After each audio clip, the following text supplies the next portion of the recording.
Greetings, Mind Crafters, and welcome to another Mindcraft discussion. My name is Kimberly Quinn, and I'm here today to have another discussion about, becoming the boss of your brain, learning to become the boss of your brain. And it's fun because we tend to think we're so sophisticated. Look at that beaver dam behind me, defying gravity. That's sophisticated. We actually are not as sophisticated as we think we are, because certain parts of the brain have come far, like the prefrontal cortex, right? That's everything basically behind the forehead. And that's all of our metacognitive. I'm going to try to get down low here because of the wind. There, right in front of the beaver dam. How cool is that, huh? Let's hope it doesn't let go. That could be problematic, but I'm not going to worry about it. Why? Because worrying's a waste of my life minutes. Can't control everything. Right, Chi? Right. So, we've got the mammalian part up here, which is our metacognition. That's thinking about thinking. That's our judgment and reasoning and decision making. Some personality stuff right there. And planning, executive functioning stuff. Not just planning, I'm going to be a doctor when I grow up, but also planning, to make tacos, things like that. Everything is, kind of like in the front, that's the heavy duty. And then we've got the limbic system in the middle, which is trying to keep us alive.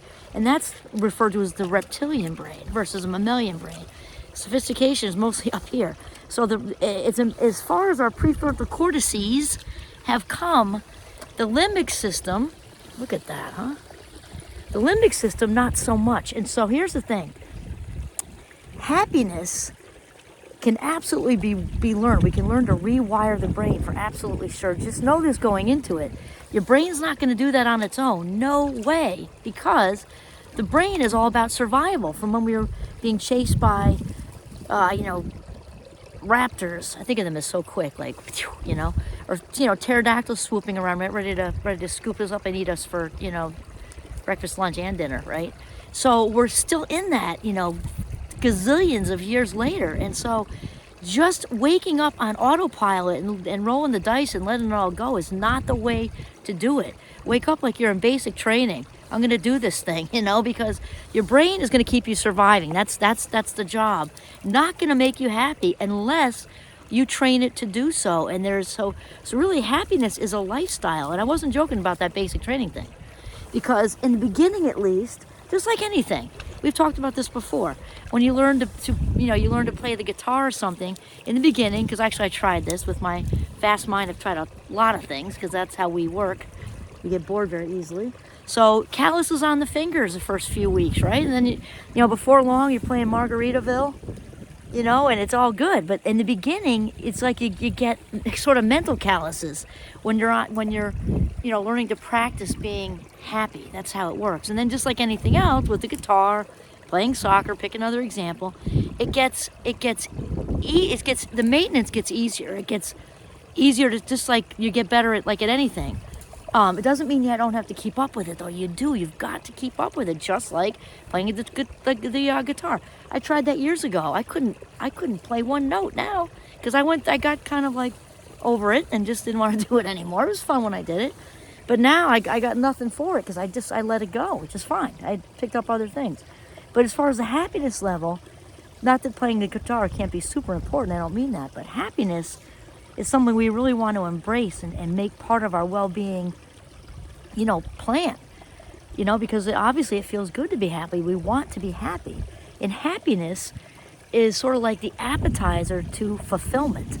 Fulfillment is deeper. Happiness is fleeting, but here's the thing. When we practice it, obviously it happens more and more and more. And then percentage-wise, more and more of our day is spent feeling really good. And then days add up to weeks, add up to months, add up to years, add up to our lives.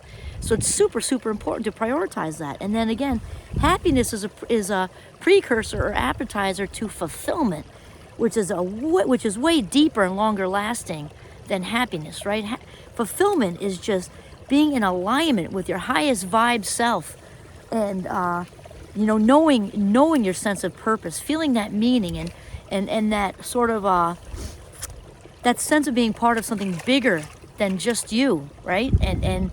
And also that whole service thing and transcendence and being part of this bigger picture. So realize that none of that, hear me when I say this, none of that happens by being on autopilot, allowing, because the word is allowing ourselves to be on autopilot. Autopilot is the biggest thief of life minutes, our valuable, precious life minutes that there could possibly be. You want to break free from autopilot. Start your day with intention and purpose. That is the way to get it done. This is Kimberly Quinn signing off from the windy Notch in northern Vermont. I hope I don't fall. I'm like sitting on this little rock in a brook so I can dodge the wind. All right, there we go. Check that stuff out, huh? There's sophistication. Okay, signing off. Have a mindful day.